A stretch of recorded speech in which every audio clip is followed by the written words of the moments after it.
best-selling author, the creator of the Voyage to Love lifestyle and spiritual retreats. Billur Suu died yesterday, peacefully while watching sunset in her house in Hua Hin, Thailand. She was known as the woman who sold her diamonds, named after her first book, which was made into a blockbuster movie featuring Salma Hayek and Brad Pitt by Columbia Pictures. She was 92 years old and a passionate margarita drinker. She practiced the art of painting on water during the last 4 decades to bring peace to her heart, and taught this mystical Sufi technique to thousands of spiritual seekers around the world. Born in Istanbul with almost no chance of success in life just because she was a girl, Billur spent her early years feeling squeezed by religion, gender, culture, class, and social obligations of Turkish society. At the first opportunity, she left to search the meaning of life and purpose of her existence.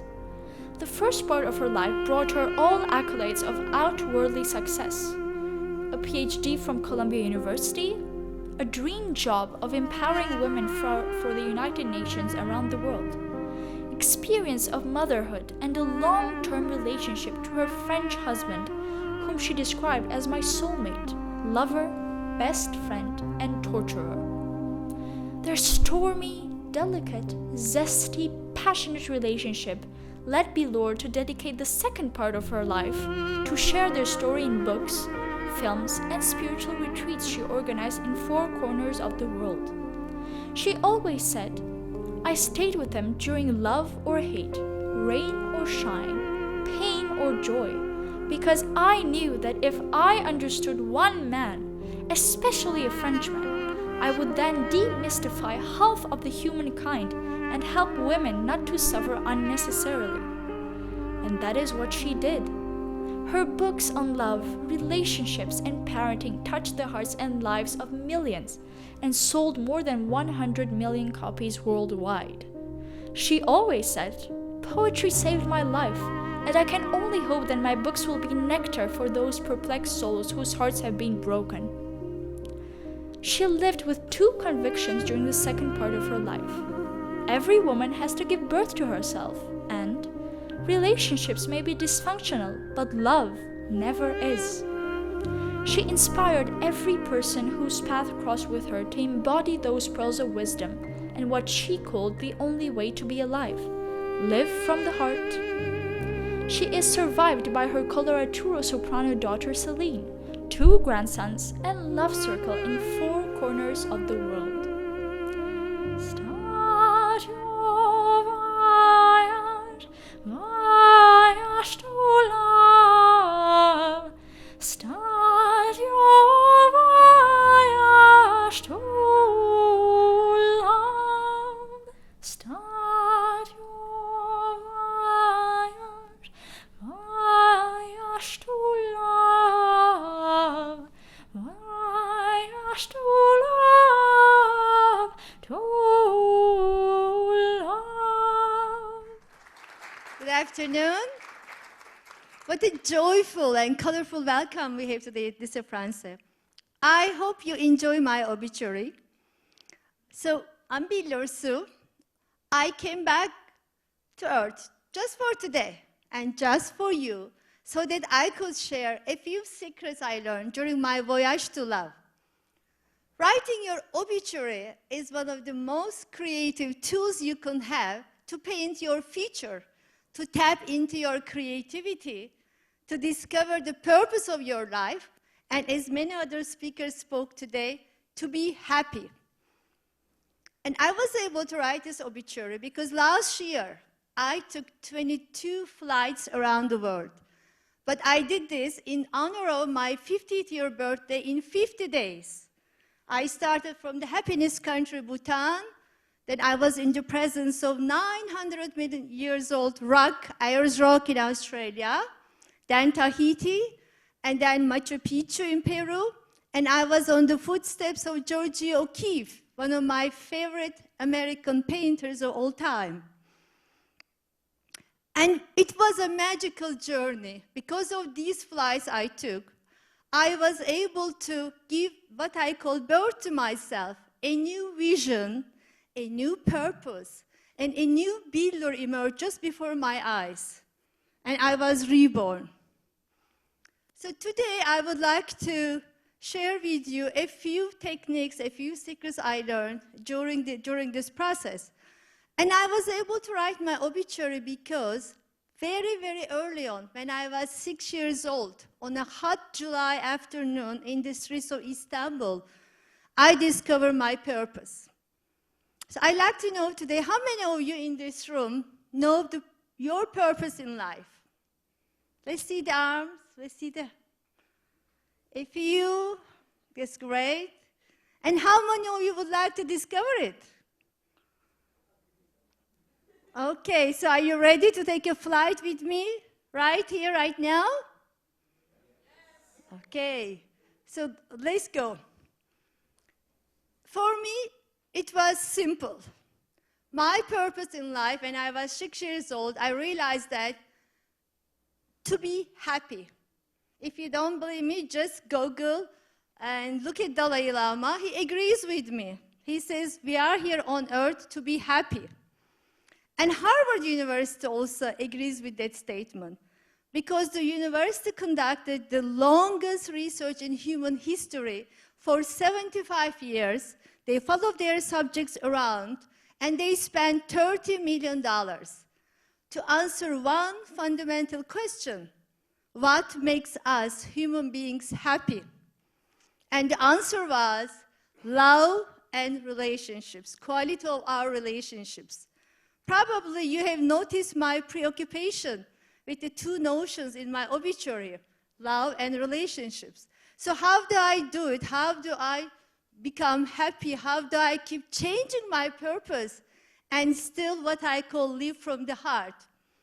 Basically, you can become happy by discovering your talents. That's why you're at school at Lycée Français, by discovering your passions, by discovering your gifts. In short, your uniqueness as a human being, and share with the world to inspire others, to uplift others, to live from the heart. For me, the happiness was originally becoming a university professor. And afterwards, it was working for the United Nations around the world, empowering women and girls. Later on, it changed. It became bringing safe drinking water to 100,000 villagers in Central Asia during a 10-year period. And then motherhood. And I didn't stop there. When I moved to France 4 years ago, I thought I found my ultimate purpose in life and the happiness source. I started a school of happiness in Cannes, in France, so that everyone is able to define their purpose, tap into their inner wisdom, and what I call, again, live from the heart, what you find inside you so you can share with the world. And it kept changing as I grow, as I evolve, and I like to make emphasis that your purpose, you might say, I found it, and I hope that it changes, it grows as you evolve. It's very important for us to move into a future that was better than yesterday and better than today. So today, I'd like to share with you 4 little techniques that I use every single day or regularly to be happy, to rediscovering myself and my purpose. Number 1 is to learn a breathing technique. It's simple, and do you know how many times a day we take breath in? I'd like just the audience to guess. Yes? 1,000? 5,000? Anyone else? Excuse me? Yes, when you're sleeping too, you're alive, no? You are breathing. So, on average, we take 25,000 breaths per day. And this number goes 7 times higher for a dog and 4 times less for a turtle. But we do that pretty much unconsciously. So becoming aware of your breath and controlling it, this is your first step toward what I call self-awareness, getting to know yourself and who you really are. So I need a volunteer now from the students. Come, Emil.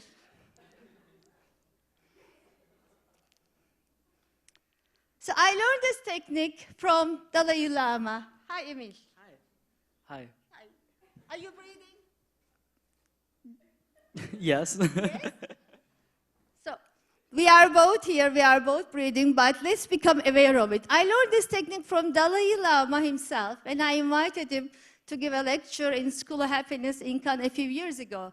Do you know what Dalai Lama does first thing in the morning? Breathes. He breathes. What else? So, yes, so he doesn't post something on Snapchat or see how many likes he got in the Office of Tibet website. He does one thing and he puts his iPad back into his pocket too. So I'd like you now to join me to try this technique for yourself, because unless you try something yourself, you really do not know. Please drop your phones and your balloons and just stand up with me.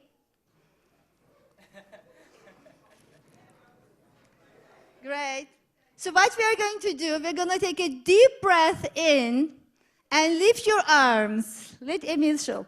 Take a deep breath in, lift your arms up to this level, hold your breath in, and then bring your hands under your armpits and squeeze as much as you can. Really, really squeeze.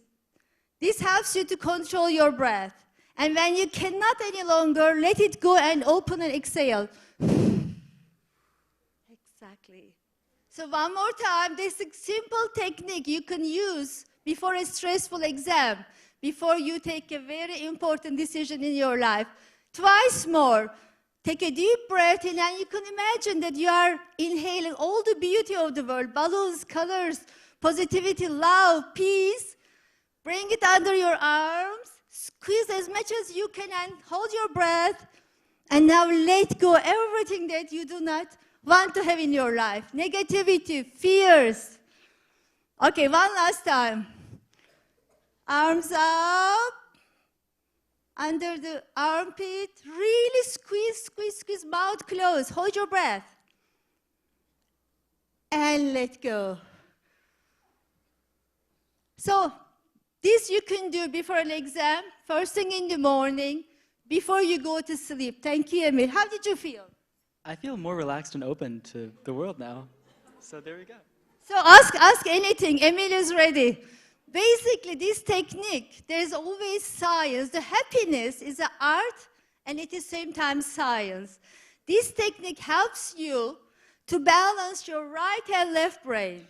It harmonizes your emotions with your mental mind so that you're able to come and start your day from a place of peace, happiness, and not fear. And always when you're breathing, you could imagine the beautiful things, and then you can let go. So number one, learn a breathing technique. Number two, stay in silence. Practice silence just for one day.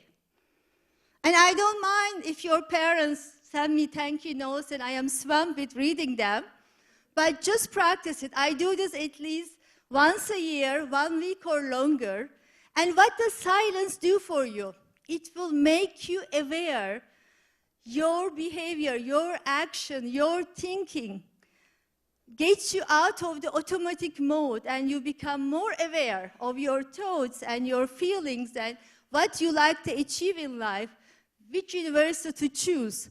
Silence is the seed of creativity. And in that silence, if you stay long enough, you will be able to ask the right questions so that you will get the right answers. It's not the answers that your parents are expecting, or your college counselor, or your teachers, but your unique answers are inside you, so they will emerge. Any question you have, they will emerge in silence. So second is practice silence from time to time. And third, do something really, really, really daring before you leave Lycée Français. Because if you face your fear even just once and you overcome it, you can do it again and again in your life. Helen Keller is one of my favorite writers, and she said, life is a daring adventure or nothing at all. And I say, life is an amazing gift. Just make the best of it. And number 4, of course, write your obituary, paint your future, and live forever. Before I leave you today is the World Poetry Day. And I was not aware that I was a poetess before this trip I took around the world. But 200 poems emerged out of my journey. So today I would like to leave you with one of my favorite poems. And it starts like this. Between earth and heaven, reason and passion, a lovely pendulum in a woman's body. That's me today. Blue, blue, deep blue. Yet soon I shall be the rainbow over your head, the tears on your cheeks, and the only regret of your life, because you did not kiss me enough. So I wish you a future without any regrets, so that you can paint your future and live forever, and in happiness and joy. Thank you.